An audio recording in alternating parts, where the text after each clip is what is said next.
to try to slow it down and to protect people that would be vulnerable to getting very, very sick from it. And that would be older people and people that have pre-existing health conditions, something that, would really compromise their health and make catching this virus very serious for them. And if you look at those who've ended up in the hospital, those that have ended up in ICU or needing a ventilator or even passing away, overwhelmingly, they are in that category.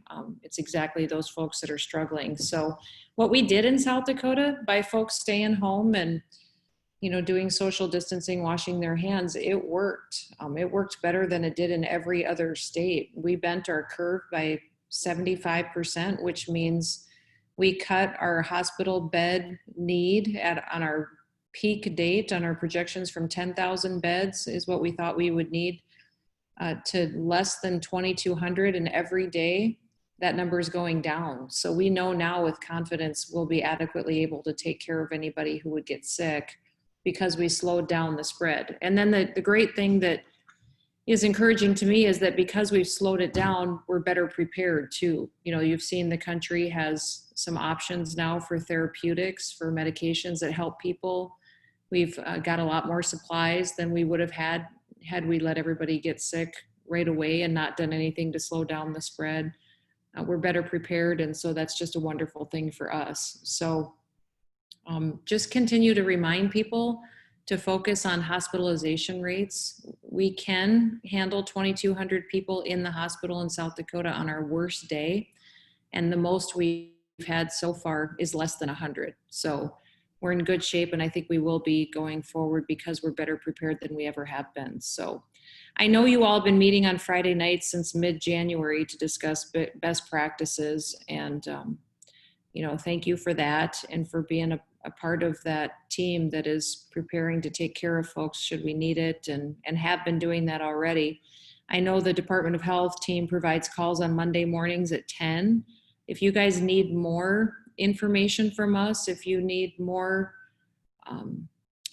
guidance, supplies, don't hesitate to reach out. And that covid.sd.gov website has the 800 number, but it also has a place you can contact us, and we've got over 100 folks at a time answering those phone calls to do it. So if you guys need anything, just let us know, or reach out to the governor's office. They'll get me the message too. But if there's anything more we can do, let me know. And Kyle, I don't know how this works for you. I do have another call I have to get on in about 5 or 10 minutes, but if somebody has a question for me right away, I'll sure take a couple questions if that works for you guys. Sure. Well, thank you very much for doing that. There was one that popped in earlier today actually I got it from a couple of people, and it was wondering how you and your staff are dealing with these stressful days. How are you guys getting through these crazy times? Well, I would say it's different. It's different for different staff based on what they're doing. So for me, I haven't really left Pierre. I went home last weekend on Saturday Booker graduated from high school. So I went back. The school had somewhat of a social distance ceremony that we did. But other than that, I've been in Pierre, and it's kind of been a 24-hour deal. We might sleep for a few hours, but if we have an issue in a situation in a community or a hospital or a doctor or whatever, we're just kind of up and at them around the clock, and has been that way since the beginning of March, but which is fine. I've got some staff that have been working around the clock with me. I've tried to give each of them a day or two off once in a while. That we've had people in the emergency operations center since back in February.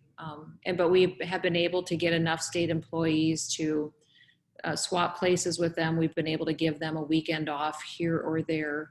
But it's interesting to me because we've detailed state employees into all different agencies to respond to the needs. So like the labor department is doing all the unemployment claims. Typically usually in South Dakota, we might have 100 to 150 unemployment claims a week. We've been doing 5,000 to 10,000 a week now. So if you think about your day-to-day workload increasing by that much from 150 to 10,000, those folks have been rock stars in getting unemployment claims out to families that need to pay their bills. Beyond that, the Department of Health, the state laboratory has been running around the clock for months, processing tests and getting information out to people. So I think we're doing good, but I think the only reason we're doing good is because people are awesome. You know, nobody ever says to me, I'm tired, I want to go home. They all are willing just to put in as much time as it takes. And I'm the one who has to say, you need to go home for a while, or you haven't seen your kids for 5 days and you need to go home. So that's pretty special. I don't think every state has that. And I'm on conference calls with other governors every single day in the federal government, and they can't believe the work ethic of people in South Dakota. So the hardest part for me has just been knowing that every decision I make is literally somebody's life potentially. And that's what you guys live with every day. The decisions you make is you have people's lives in your hands. So I'm pretty humbled that I got a little bit of a perspective of what your day-to-day life is like. And it makes me appreciate you all that much more. Well, thank you very much. We'll probably let you get off to your other call. We don't want to keep you too long, but thank you very much for joining us. And we may reach out again if you're interested in coming back on.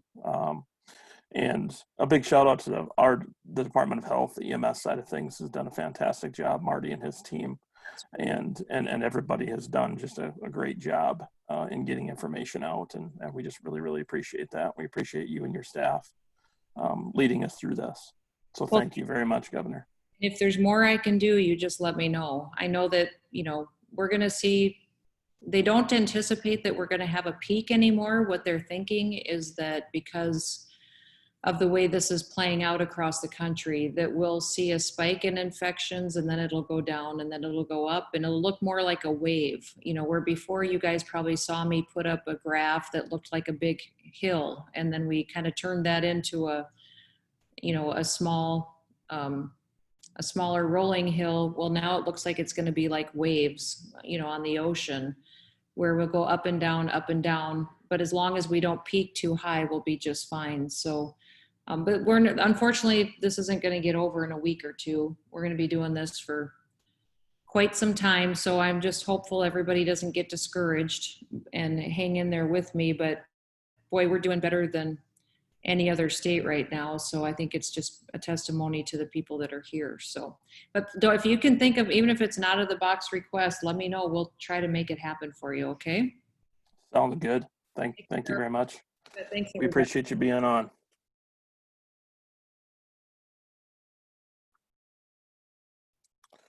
All right. Well, that was pretty awesome, huh, guys?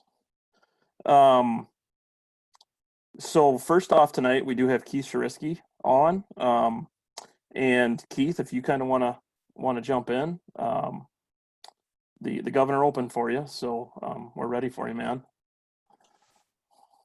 I have to tell you guys, it's kind of tough to follow the governor. For the record, it'd be easier to follow Eric, but it is what it is. So anyways, here's what's going on in our neck of the woods.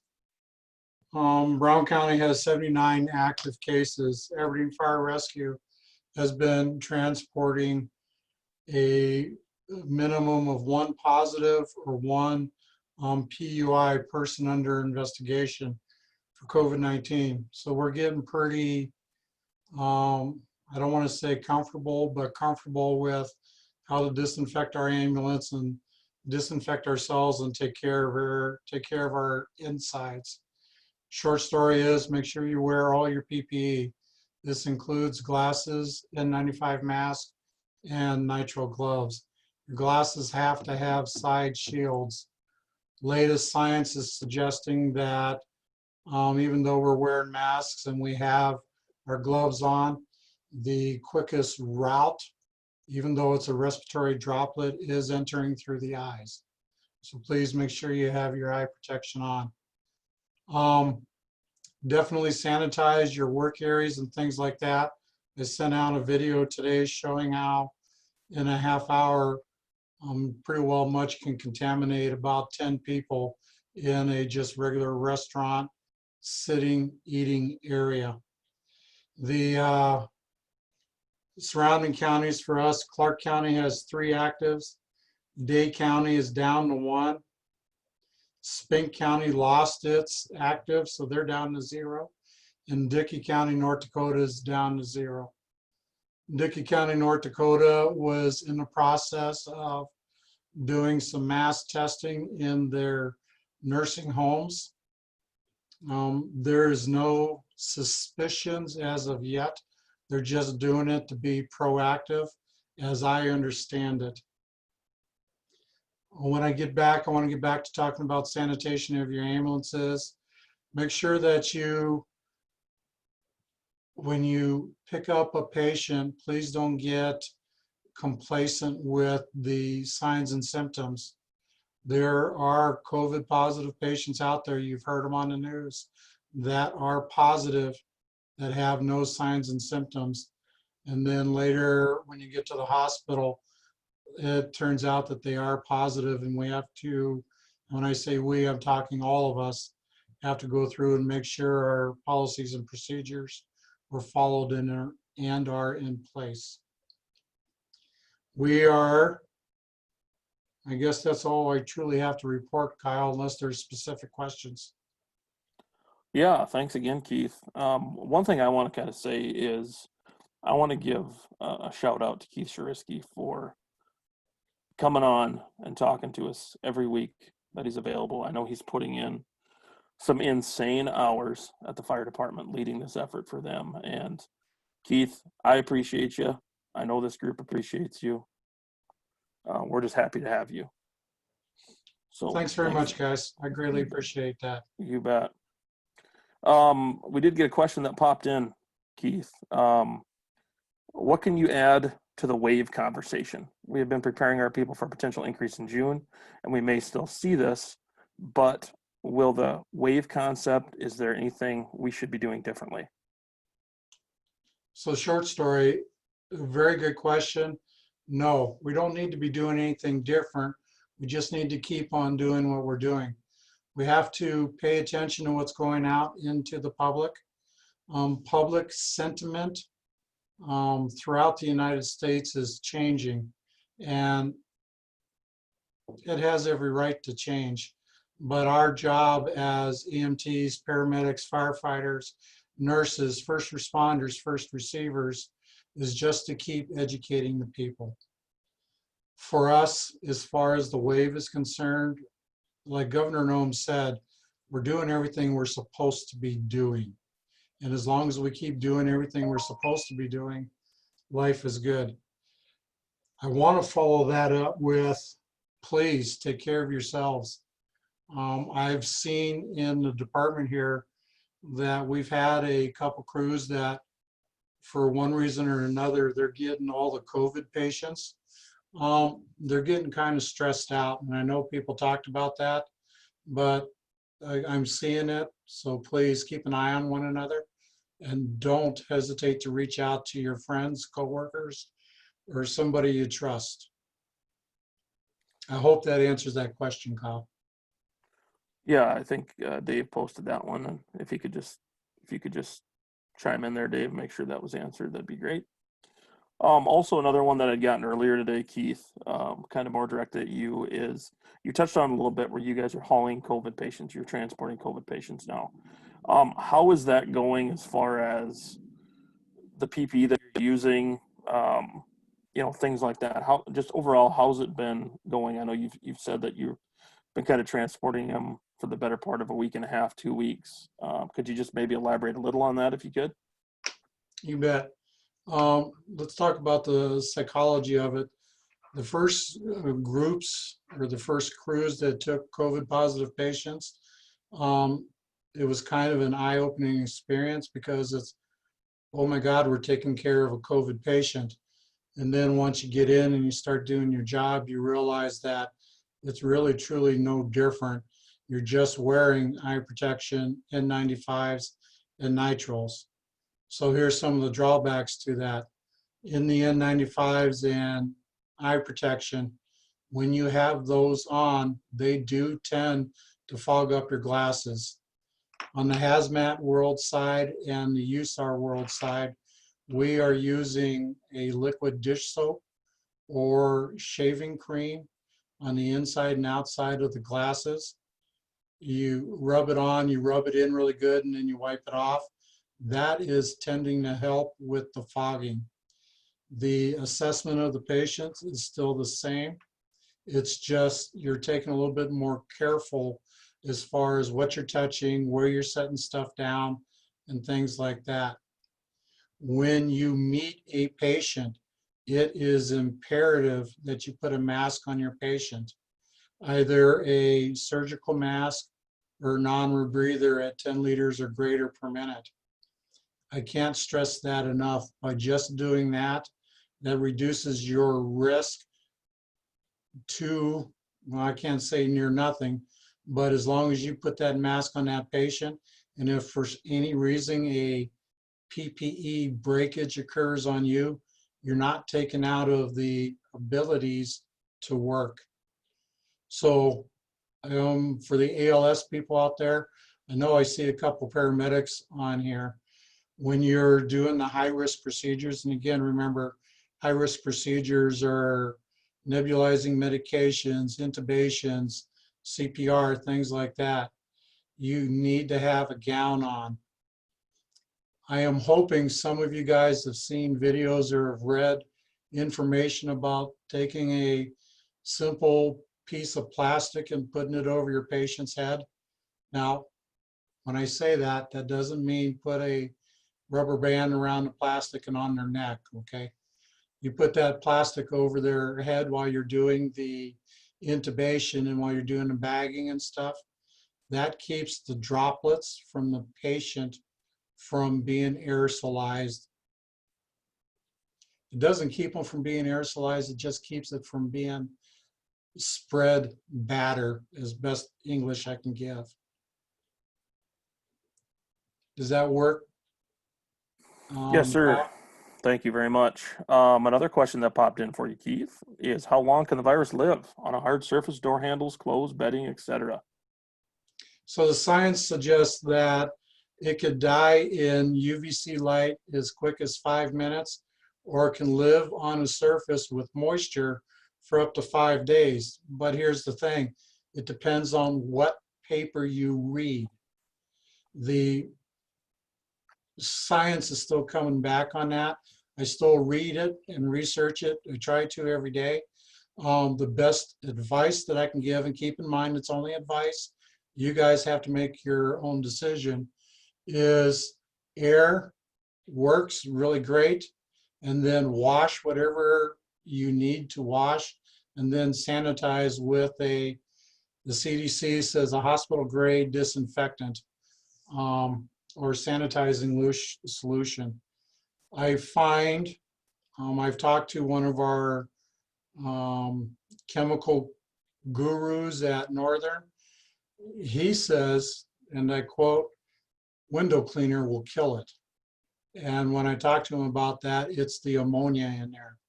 Now I have every reason to trust him, but I am not telling you to buy window cleaner to sanitize your ambulances with.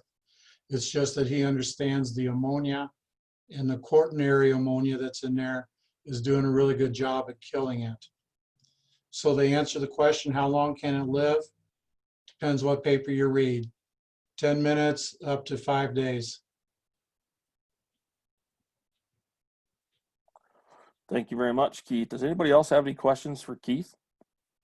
Kyle, Yep. Eric Van Dusen posted, if there's a scuba shop in the area, they sell defogging solution as well. Thanks, Eric. I don't know if we have a scuba shop in town.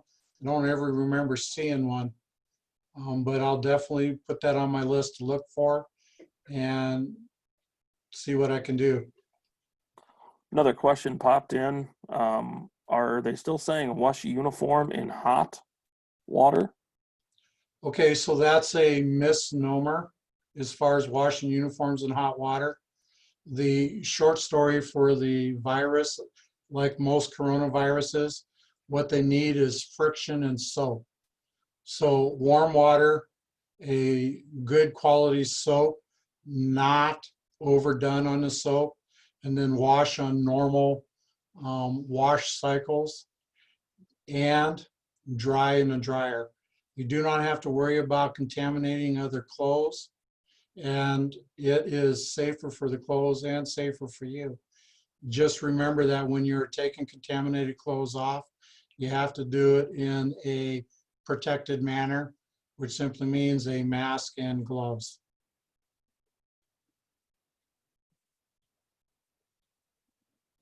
The question about humidity. I'm glad you asked that question because I had to look that one up when it was brought out. The higher the humidity, the heavier the droplets are. Now, when the droplets come out of the body, they are already wet, and wet looks for wet. And with the humidity in the air, when they can build up, they'll drop to the floor faster. And that's the reason why they say humidity is a positive as far as keeping the spread at that 6 feet or less.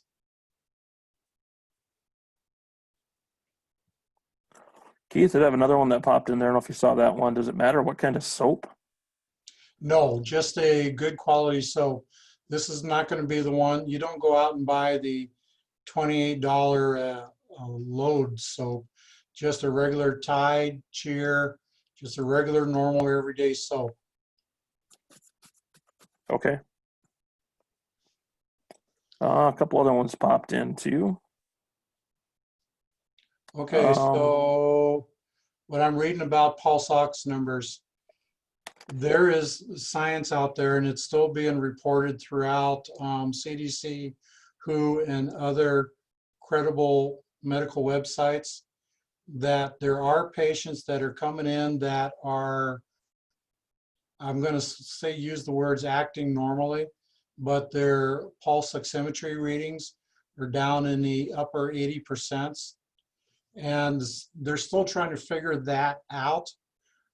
I haven't read anything as far as how that was figured out or what they're looking at doing that, but it seems that those patients get sick really fast when that comes in. And how fast, I can't answer that question. Again, it depends on the paper that you read. I am reading that as soon as they identify the low pulse ox, it's within 3 days they're in ICU. The question about 80 degrees, need to be more cautious? No. The only reason why you got to be more cautious if you choose to in the 80 degrees temperature is because you're looking at other comorbidity issues, people that have thermoregulatory issues, hyperthermia concerns, things like that. That's no different than our everyday bread and butter calls. All right. Does anybody else have anything for Keith? Questions or comments he might be able to help us out with? So you guys are asking really great questions. I am not opposed to you guys calling and leave me a message here at the fire department. I will research and get back to you. I recently put Kyle on my morning email updates and things like that. So I do send out information to the border ambulances, the fire departments, emergency managers and things like that. If there is information that you want, don't just let any of those guys know. They'll get a hold of me. Awesome. Thank you very much again, Keith, and for taking time out of your busy days. One that popped in, Keith, what is advised PPE for fire departments responding to accidents? That is a tough question. And the reason why it's a tough question, because it depends on what you're going to. Are you going to a fire, or are you going to a regular chain reaction event? If you're going to a chain reaction event, you're going to still be using your proper PPE, glasses with side shields, N95 gloves, and of course the DOT authorized reflective safety gear. if you're going to be doing extrication and things like that, your leather gloves offer a sense of protection. Your airway is going to be exposed. We're advising our... Line 48, GR line 48. I apologize for that. I'm on duty. The people that are perverting the extrication and things like that, we're telling them they have to be in N95s. And we're also advising that the Bork shields are not adequate eye protection. So our guys are either wearing goggles or safety glasses. Awesome. Thank you, Keith. Does anybody else have anything?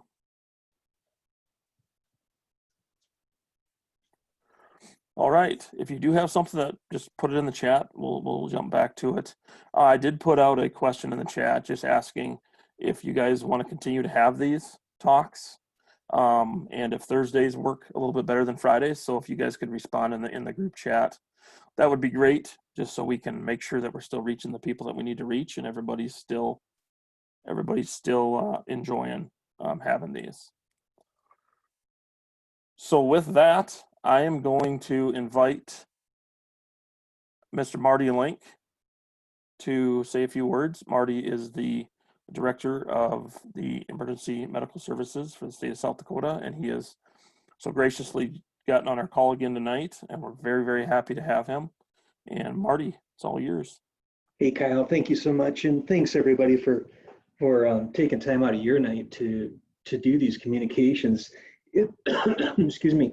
It is so important, and one thing I appreciate from looking at the EMS industry over the last 20 years and being part of such a wonderful team in the state is the compassion, the dedication, the resolve, and what you all bring to the table during these trying times.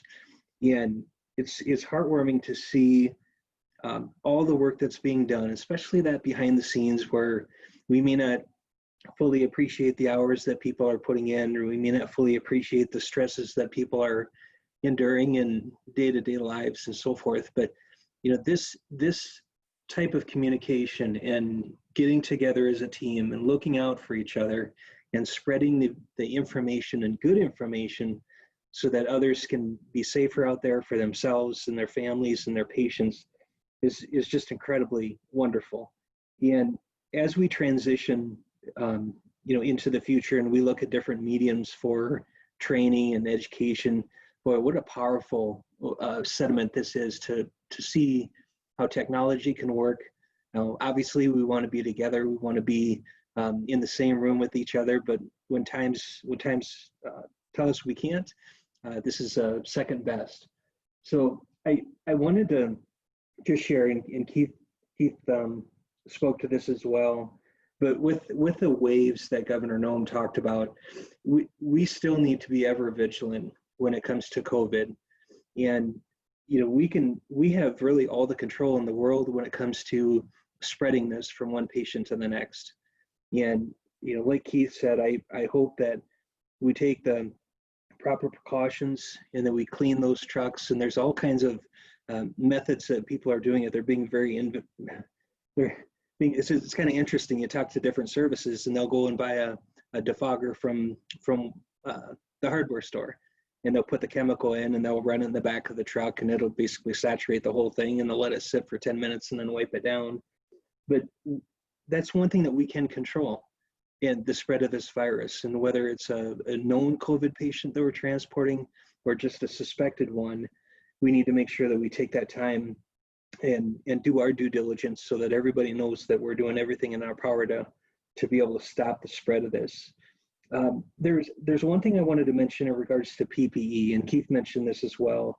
But when we talk about, and one of the folks on the chat room, when we talk about other first responders, and we have law enforcement and we have the fire departments responding in conjunction with some of our calls, whether it's a cardiac arrest, an accident, or a lift assist in a patient's home, I hope that you're taking the time and reaching out to your fellow colleagues and just sharing the importance of PPE. Ask them if they have the proper PPE. And if they need some supply, reach out to us and we'll do our very best to supply that. You know, at the very minimum, everybody should have a surgical mask that they're wearing, you know, for law enforcement and fire. And then once you know that patient is suspected or confirmed, you know, definitely step it up with the N95s and the other things that Keith mentioned.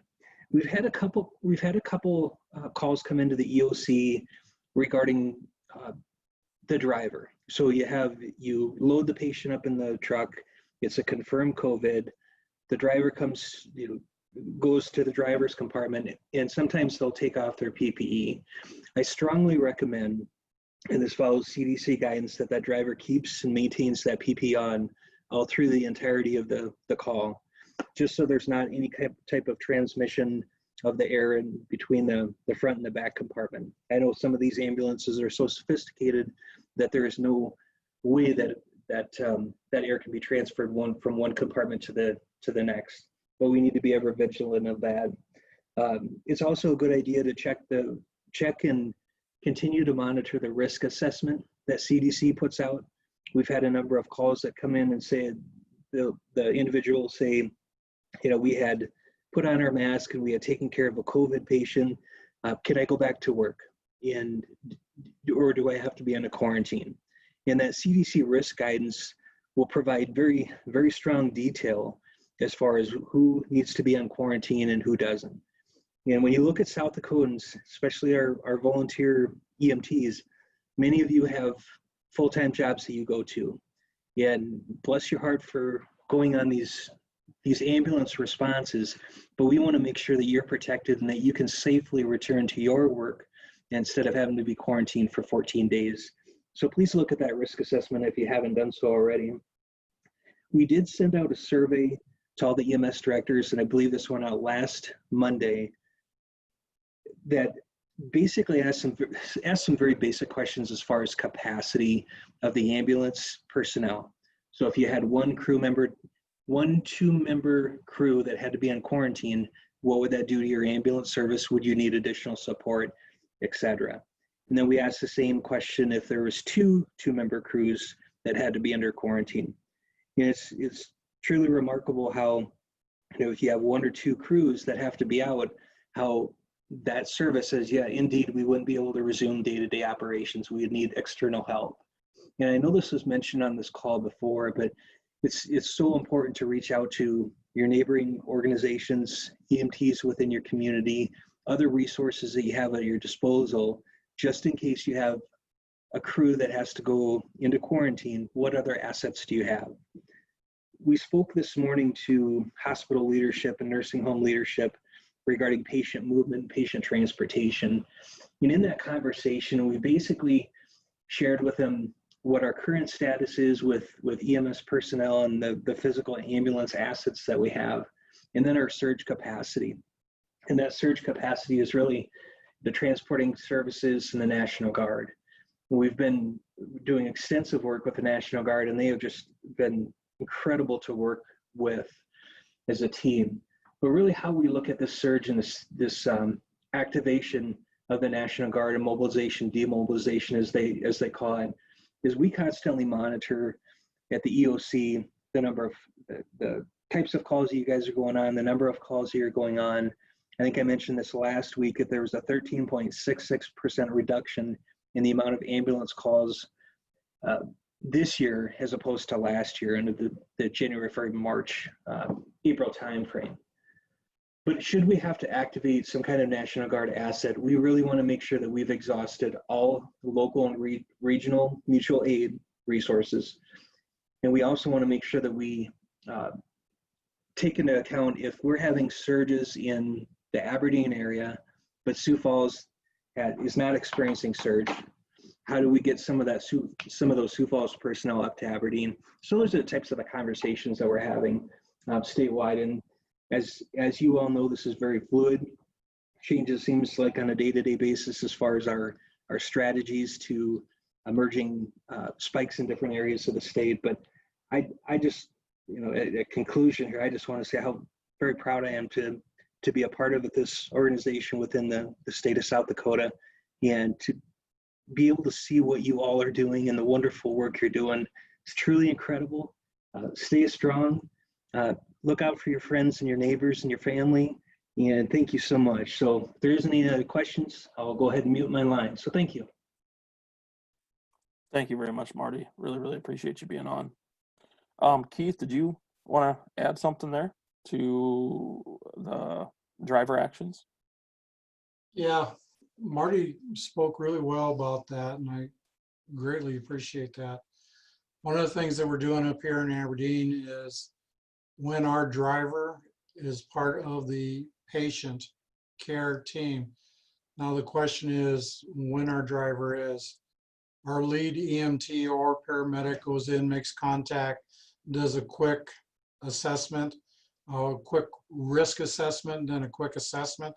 If we don't need to bring in additional people, then the additional people stay out.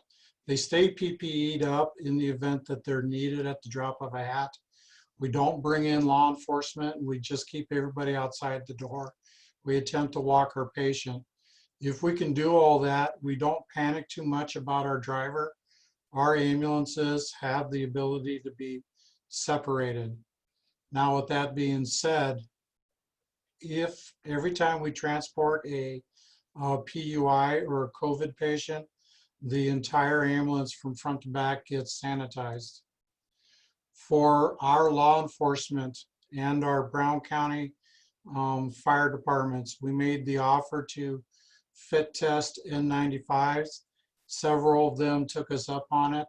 We carry extra N95s for any fire intercepting agency that we deal with, or law enforcement, that if they don't have the mask, we carry the mask and the glasses for them. Our drivers are required to stay masked and eyeglassed up, but they must remove their gloves before they go back into the front of the ambulance. There's lots of information coming out. You should have probably seen a lot of it today about how wearing constant gloves are breaking down the good fauna and flora on your hand. So I'm not saying disregard your gloves, but our guys are not allowed to wear gloves in the front of the ambulance. You put them on as soon as they get back to the hospital. Thank you, Kyle. You bet. Does anybody have any questions or comments for Marty? So we have him on. Does anybody have anything? I know we all really appreciate what your team's doing, Marty. I know it hasn't been easy. I know Lance has helped me a lot with trying to get some EMT and EMR students tested. So we just really appreciate what your team's doing during this time. If we don't have, yep, go ahead, Marty. Oh, I was just saying, keep us abreast, Kyle, on the testing station. We're looking at reaching out. We're trying to reach out to DOL, see if we can open up some of those centers. And I know many of you have probably heard the National Registry has relaxed their requirements to allow students to test at home, and that's for the EMT and the advanced EMT. Now, granted, there's a lot of technical specificity to it. You need certain equipment in the home, and not everybody has that. But yeah, Lance is a rock star. He's been working very diligent to try to get as many testing centers up through Pearson VUE. So thank you. Yeah, thank you. Yeah, just an update to speak a little bit more to what Marty was saying is National Registry, like Marty said, is allowing some testing from home for the EMT and advanced EMT. That was supposed to be live on Tuesday, but there's a little glitch in there. If you have already signed up and if you have already paid for your test, that was supposed to be at a testing site. So they're hoping by Friday or Saturday, and Lance has been in almost constant contact with them as we're trying to get 8 EMTs tested for a service up in this area. And so we're hoping that that's going to be available into the week, beginning of next. The one thing that if any of you are instructors and have classes going right now is if the students don't have the right technology or the right programs, reach out to your local school districts. I think Val's on the line tonight, but Val's been more than happy to help some of these Loyola students that were trying to get tested out and bringing them into the school, you know, one at a time, two at a time, to take their test on equipment that's maybe a little bit more advanced and has the capabilities that the National Registry is looking for. All right. Well, thanks a lot, Marty. Thanks a lot, Keith, again. I do have one more special guest on tonight. I hope he wants to talk. I'm going to throw him under the bus if he doesn't. Eric Van Dusen, the president of the South Dakota Emergency Medical Services Association, is on as well. I did kind of give him a little bit of a heads up. I might have him talk, but here's your chance, Eric. You're up, man. Thanks, Kyle. I appreciate it. Hopefully everybody can hear me okay. One of the things that, and I know Marty alluded to this, is one of the big things right now is last month was mental awareness, and I'm not saying that anybody on the call is unstable, but during this time of uncertainty, there's been additional stress added to a lot of folks. And throughout the country, I've visited with EMS folks that they're seeing there a lot of depression. We know that the suicide rates are actually up. And so once again, just to talk to Marty's comment about that, make sure you're checking in on your crews. If you're in leadership with your ambulance service and you find folks that are struggling with this, maybe they do need some time off, because there are services out there that are putting in a ton of hours right now. And so we want to make sure that everybody's healthy, physically and mentally prepared to get back in the truck and be able to manage them. One of the things that Keith alluded to earlier as well is we've become complacent in our PPE in any facet.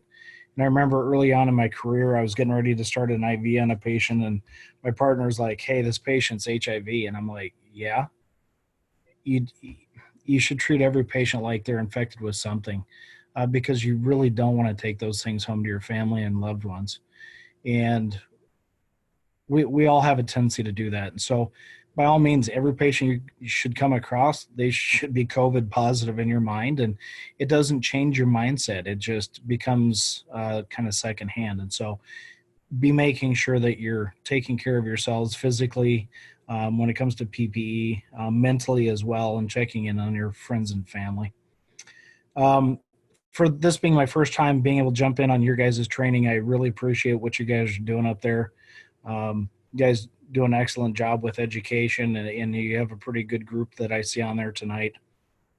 And appreciate Governor Noem taking time out of her busy schedule as well. And Marty, I know that they've been inundated with extra meetings and calls and such. So if there is something that you folks need, reach out to somebody, because there's so many different resources out there that want to be able to help and step in. And even if it's just someone to talk to, get a hold of me at any time.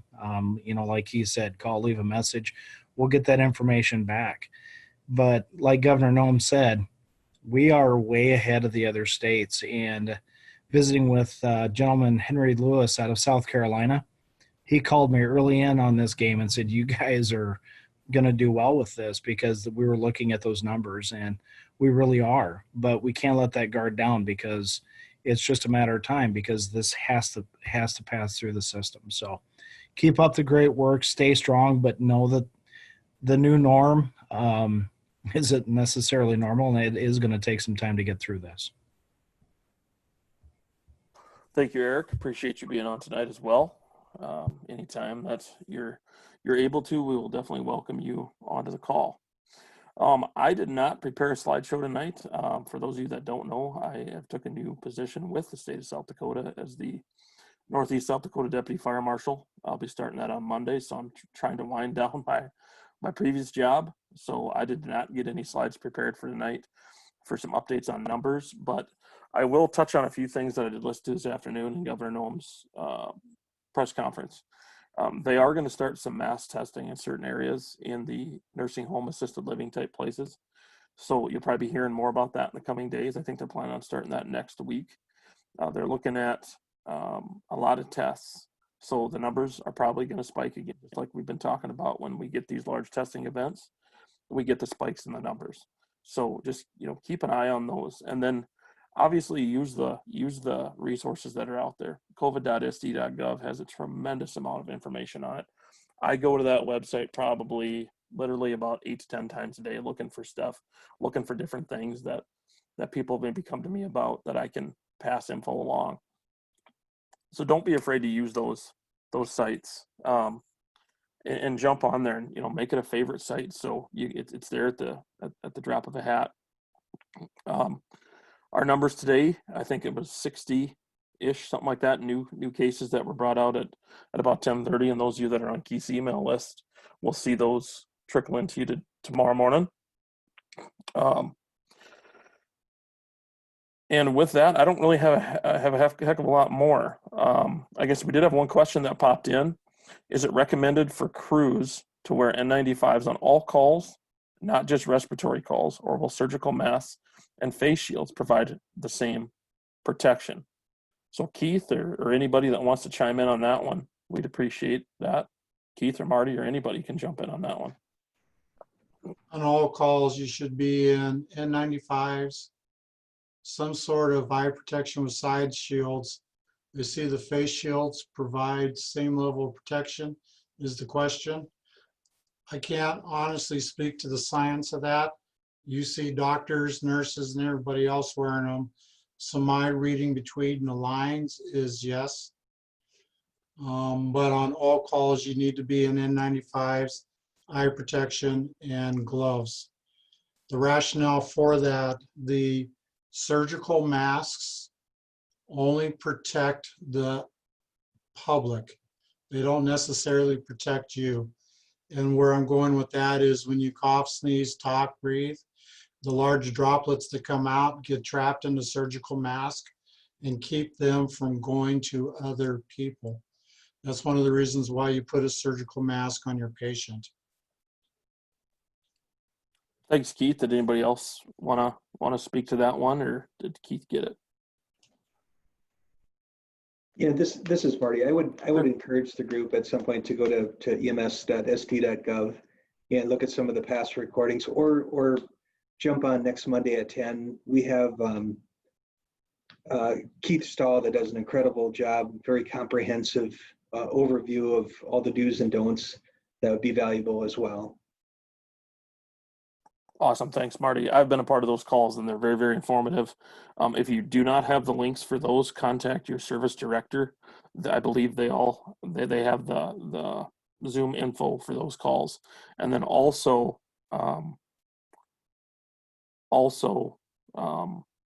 they're recorded as well. So you can go on to that website that Marty talked about and watch them at any point in time. Comment from Renee, follow service policies as well on that. That's a very good comment. Thank you very much for that. Does anybody else have anything else this evening?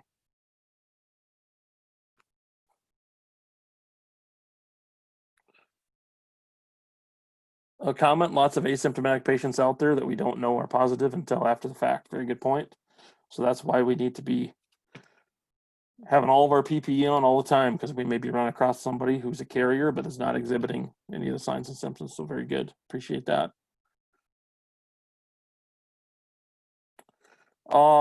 Question or comment that came in. You guys are bringing them in too fast. My window's too small. You keep talking about side shields or glasses. It is a safe assumption that safety glasses that meet the NIOSH Z94.3 standards are okay. Keith, did you have any info on that one? I have a little bit of info on that, since that's kind of the job that I'm doing until tomorrow as a safety guy. I think that would fall to you, Kyle, because I don't know the OSHA recommendations. All I can tell you is the CDC recommends side shields, so please take that one. Okay, thanks. So a little bit with side shields and glasses. So if you're wearing just regular glasses, by putting your side shields on, and if your lenses are of the non-shatter material, once you're putting side shields on, then those are essentially safety glasses. They meet the ANSI, they meet the NIOSH. I guess the ANSI standard is kind of the one that we work with a lot in the safety field. So those would work once you have side shields on. But just because you have lenses that maybe are rated at the ANSI level or the NIOSH level does not mean that the glasses themselves are going to be safety glasses until you put the side shields on them. So if you're a person that wears glasses normally, you're definitely going to want to either use the side shields or you're going to want to get those big bulky goggles that kind of go over top of your normal glasses that you wear. So those are readily available at any store, really. I think you can go on Amazon and check those out, and also purchase those. So that's kind of my take on it, is once you're putting side shields on glasses or lenses that are rated, then you have safety glasses. But just because your lenses might be rated, without the side shields, they're not going to be what you need. You need that wraparound, you need that closed in effect. And even on a little bit more on safety glasses, is safety glasses protect you against about 87% of debris of things. There's ways stuff can get into them. So the more protection that you have on, the better you're gonna be. So if anybody does need any help in their services, contact Chuck Bell. Can the safety glasses and shields be cleaned after a call? The answer there is yes. Those don't necessarily need to be thrown away. Now, unless I'm wrong on that, Keith, you maybe have a little more information on that side of it. I'm sorry, Kyle, I was reading Barb's comment here, so I wasn't listening to you, so please repeat. Yep, just one other one was, can the safety glasses and shields be cleaned after a call? I'm assuming yes. Oh, absolutely. Yep. Yes, they can be cleaned afterwards. You want to wash with normal soap and water, and then sanitize and allow them to air dry. And then reapply your anti-fog to them, so it makes it easier for you next time. Yep. I do want to speak to a comment that Barb wrote in there. She says that just because they're negative today doesn't mean it can't be positive tomorrow. She is 110% right, guys. We've picked up a couple patients that said they were out-of-state patients. They were said that they were negative, and our health systems are testing them for COVID, and they received their results 3 days ago, and we're still testing them based on their signs and symptoms. So please remember what Barb just said is very true. All right, a comment from Eric again. It's EMS week next week. So we appreciate that. We appreciate what everybody does. Volunteers or people that do this for a living. We appreciate all of you guys. We appreciate all of you taking time out of your schedules to get on tonight. And we're going to continue these on Thursday nights. So we'll be looking for an email on probably Monday or Tuesday. That email may come from Michaela at AHEC on Monday. And if anybody has any folks that might be good speakers for our call, go ahead and let me know. We're always looking for good speakers. Otherwise, we'll dig into the basket and see what we can find for next week. If there's nothing else this evening, we will call it a night and let everybody get back to enjoying the nice weather outside. So thanks a lot again for being on. Thanks to Governor Noem for taking time out of her schedule, Keith Sharisky, Marty Link, and Eric Van Dusen for talking to us. Thanks to Sandy Durek for visiting with us right away, and Michaela Titus with AHEC for helping put all this together, because there's no way we could do this without her and without AHEC. And Sandy, did you have anything else to add tonight?